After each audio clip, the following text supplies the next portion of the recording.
Badri one में अविरत 3 मास तक असाधारण तपश्चर्या करने के बाद भी नीलकंठ वर्णी और ऊपर मानसरोवर जाने के लिए उत्सुक थे और निश्चिंत थे। और यहाँ नीचे ज्योतिर्मठ में बद्रीनाथ मंदिर के पुजारी जी चिंतित थे। पुजारी जी, ऐसा हिमप्रपात तो हर साल शीत ऋतु में होता रहता है, आप इतने चिंतित क्यों हो गए?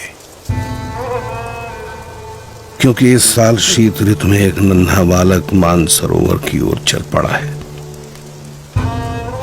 हमें यहाँ इतनी संरक्षित जगह पर रहते हुए भी चिंता हो जाती है, तो उसे वहां कितनी चिंता होती होगी, कितना डर गया होगा वो। जिस भूमि पर शीत ऋतु में खड़ा रहना ही मुश्किल है, वहां अपनी यात्रा कैसे करता होगा वो।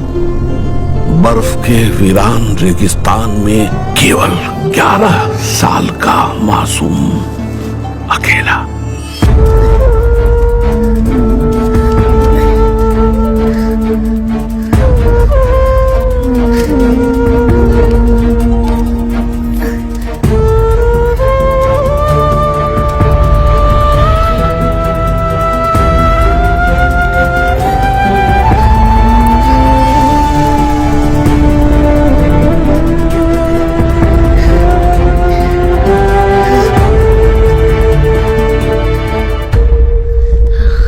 रुके हुए रास्तों से भी मार्ग निकालकर नीलकंठ वर्णी आगे बढ़ रहे थे। जहां ठंड से लड़ते लड़ते सूरज की किरणें भी हार जाती थीं, वैसे बर्फ के रेगिस्तान में सूरज से भी अधिक देदीप्यमान रहते हुए।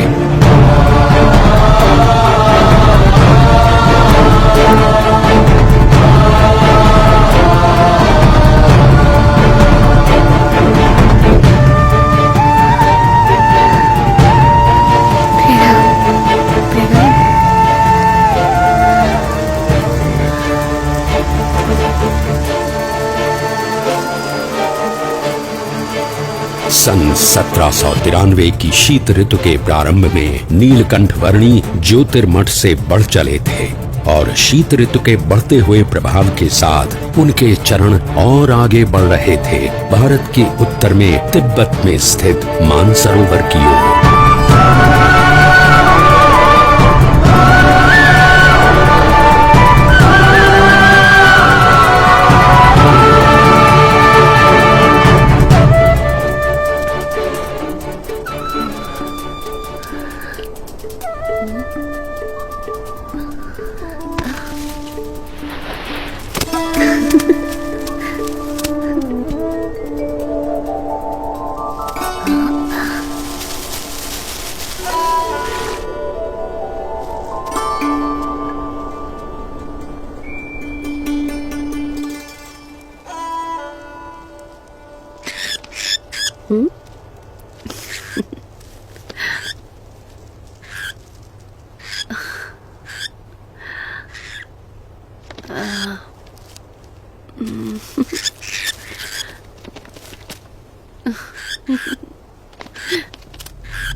किसी भी प्रकार की आपदाओं से ऊपर उठकर अपनी यात्रा को अविरत रखने की स्वाभाविक प्रकृति के अनुसार नीलकंठ वर्णी बढ़ चले विश्व के सबसे ऊंचाई पर स्थित प्रदेश तिब्बत में।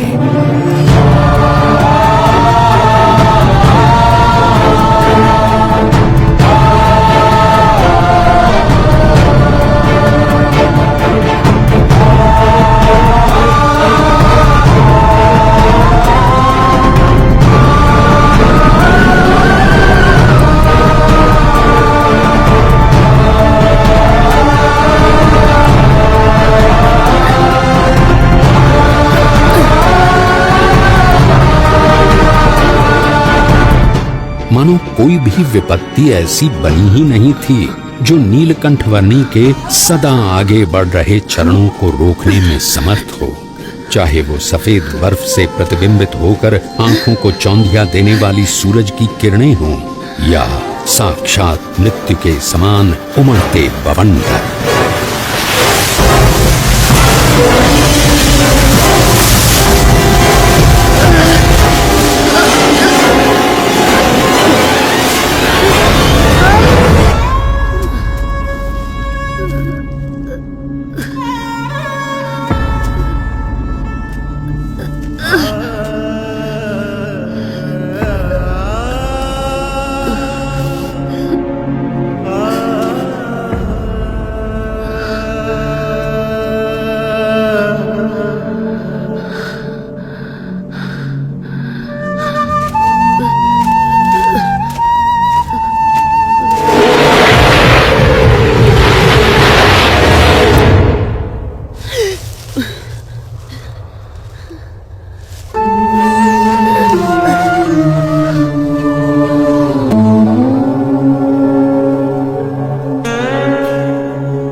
नीलकंठ वर्णी ने अपनी यात्रा को जारी रखा, हिमालय के शिखरों से भरे हुए प्रदेश तिब्बत में।